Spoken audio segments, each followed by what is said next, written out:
हम बात करने वाले हैं धर्मनिरपेक्षता और पंथ निरपेक्षता की। तो हम सबसे पहले इस मुद्दे का समाधान करेंगे कि हम एक्चुअल में बोलें क्या, धर्मनिरपेक्षता सही शब्द है या पंथ निरपेक्षता सही शब्द है। तो हम जहाँ तक बात करेंगे तो इन दोनों पे बात करेंगे और इनको दोनों को अलग अलग समझने का प्रयास करेंगे कि किस संदर्भ में क्या सही है। सबसे पहले धर्मनिरपेक्षता की अगर हम बात करते हैं तो धर्मनिरपेक्षता यानी धर्म से विमुख हो जाना और धर्म से तटस्थ हो जाना, धर्म जो है धर्म से अपने आप को अलग कर लेना। तो धर्म का मतलब यहाँ उस सेंस में नहीं है जिस सेंस में हम लोग अभी तक समझते आए हैं। धर्म का मतलब होता है अपने कर्तव्यों का पालन करना। धर्म जैसे एक पुत्र का एक पुत्र धर्म होता है और पिता का पितृधर्म होता है, माता का मातृधर्म होता है, ऐसे हर किसी का अपना एक धर्म होता है। धर्म हम यहाँ उस कॉन्टेक्स्ट में बात कर रहे हैं। तो धर्मनिरपेक्ष होना यानी अपने कर्तव्यों से विमुख हो जाना। धर्मनिरपेक्षता यहाँ यूज करना, यहाँ उपयोग करना सही शब्द नहीं होगा। ठीक, तो आज के बाद ये कन्फ्यूजन हमारी दूर हो जाएगी कि धर्मनिरपेक्षता अलग है, पंथ निरपेक्षता अलग है। और अगर धर्म अगर जो है पंथ के और धार्मिक आध्यात्मिक और जो अपनी अपनी संप्रदाय हैं, धार्मिक संप्रदाय हैं, उनके कॉन्टेक्स्ट में अगर यूज किया जाता तो हमारे राष्ट्रपिता महात्मा गांधी के ये वाक्य नहीं होते कि धर्म विहीन राजनीति मृतदेह के समान है। यानी कि धर्म विहीन राजनीति मृतदेह के समान है। मैं आपको फिर दोहरा रहा हूँ। तो यहाँ धर्म का अर्थ उन्होंने वो नहीं लिया है कि किसी धार्मिक संप्रदाय का या किसी आध्यात्मिक संप्रदाय का, यहाँ वो कॉन्टेक्स्ट नहीं है उनका।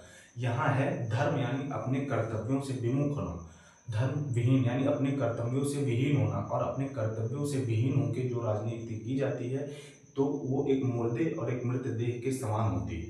तो आज के बाद हम एक धर्मनिरपेक्षता और पंथ निरपेक्षता की जो एक डिबेट थी वो हमें क्लियर हुई होगी आप लोगों को कि हम धर्मनिरपेक्षता अलग है, पंथ निरपेक्षता अलग है। और संविधान और अन्य चीज़ों के बारे में जहाँ तक हम समझेंगे उसमें पंथ निरपेक्षता की बात करेंगे। तो हम यहाँ केवल पंथ निरपेक्षता की बात करेंगे कि हाँ पंथ निरपेक्षता क्या है। अब पंथ निरपेक्षता की अगर बात करें तो सेकुलरिज्म, तो पंथ निरपेक्षता वो है जैसे कोई राज्य अपने आप को धर्म से तटस्थ रखता है। कोई राज्य का यहाँ अर्थ ये है कि कोई भी देश, उस देश की सरकार अपने आप को किसी भी जो है विशिष्ट धर्म को समर्थन दिए बिना और उसको आगे बढ़ाए बिना अपने आप को धर्म से अलग रखने का प्रयास करती है। वो किसी भी धर्म को न प्रोत्साहन देगी न किसी भी धर्म को जो है पीछे करेगी। उसके लिए सभी धर्म समान हैं। ये कॉन्सेप्ट है हमारा पंथ निरपेक्षता। इस शब्द को हमारे संविधान की प्रस्तावना में 42वें संविधान संशोधन 1976 द्वारा जोड़ा गया था। तो पंथ निरपेक्षता की हम बात करेंगे तो इसका क्या है, और अब हम इसके प्रकारों को समझने का प्रयास करेंगे कि ये कितने प्रकार की होती है और क्या होती है। तो इसके मेनली दो प्रकार होते हैं, नकारात्मक और सकारात्मक। नकारात्मक पंथ निरपेक्षता का अर्थ है कि सरकार अपने आप को धर्म से बिल्कुल अलग रखेगी। धर्म अलग, सरकार अलग, धर्म से उसका कोई वास्ता नहीं। नकारात्मक पंथ निरपेक्षता ये कहती है कि भैया हम आपको कोई डिस्टर्बेंस नहीं करेंगे, आप अपने धार्मिक विश्वास को, अपनी जो है संप्रदायों को बना के रखिए, हमारा उसमें कोई इंटरफेयर नहीं रहेगा। नकारात्मक के उदाहरण अगर हम देखें तो इसके बेस्ट उदाहरण है फ्रांस, यूएसए यानी अमेरिका। तो नकारात्मक पंथ निरपेक्षता ये हुई। सकारात्मक की अगर हम बात करें तो सकारात्मक पंथ निरपेक्षता ये कहती है कि हम सभी धर्मों को समान संरक्षण, समान अवसर और समान चीज़ें देंगे। न किसी धर्म के प्रति न कोई बढ़ावा होगा, न किसी धर्म के प्रति कोई भेदभाव किया जाएगा। सभी धर्मों को समान रूप से संरक्षण प्रदान किया जाएगा। ये होती है सकारात्मक पंथ निरपेक्षता। तो सकारात्मक पंथ निरपेक्षता का उदाहरण है हमारा प्यारा भारत।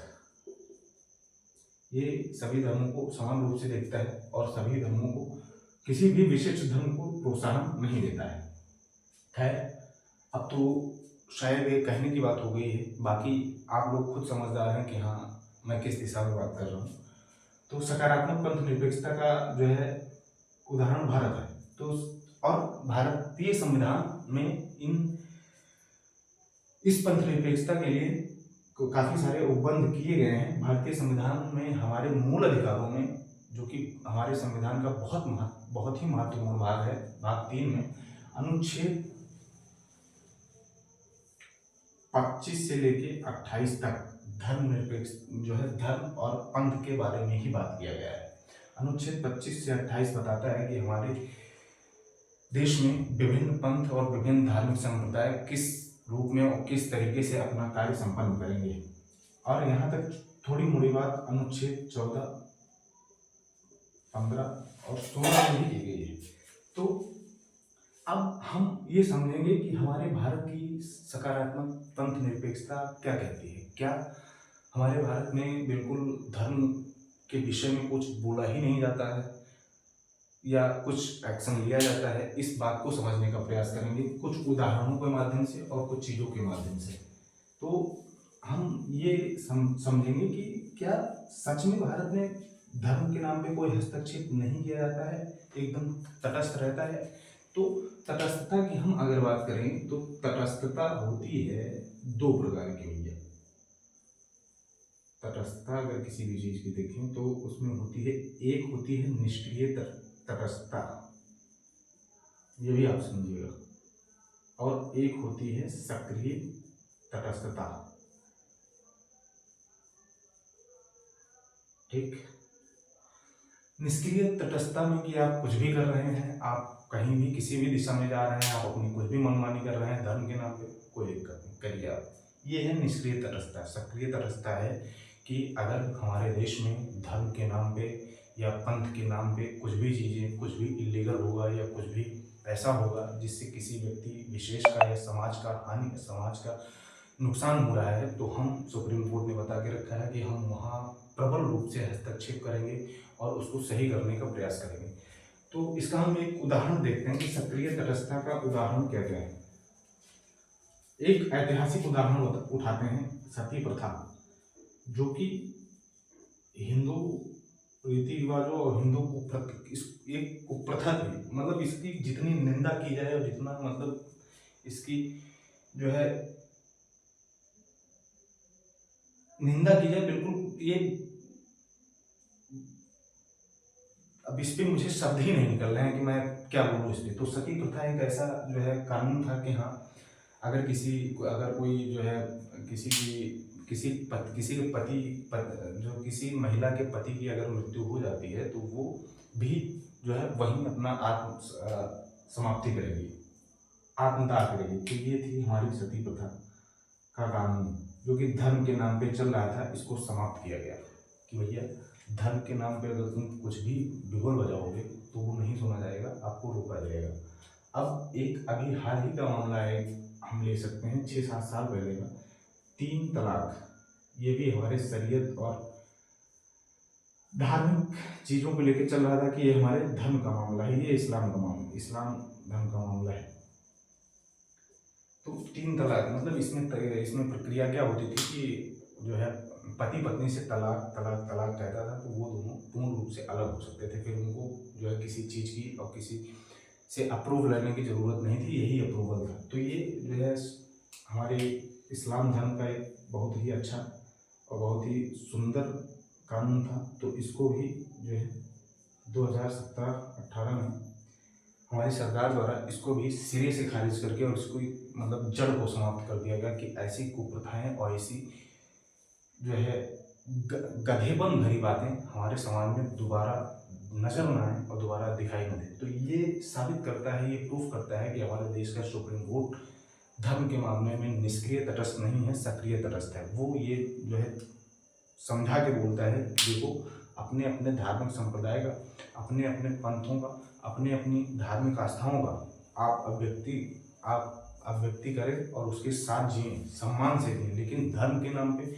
आप अगर कुछ भी इलीगल और कुछ भी जो है अनाप शनाप या कुछ भी इधर उधर का करने का प्रयास करेंगे, जो कि समाज, जो किसी व्यक्ति विशेष और समाज, हमारे देश और यानी कि यहाँ तक कि किसी भी प्रजाति, यहाँ नरबली और जो है बलि प्रथा को भी चैलेंज किया गया है।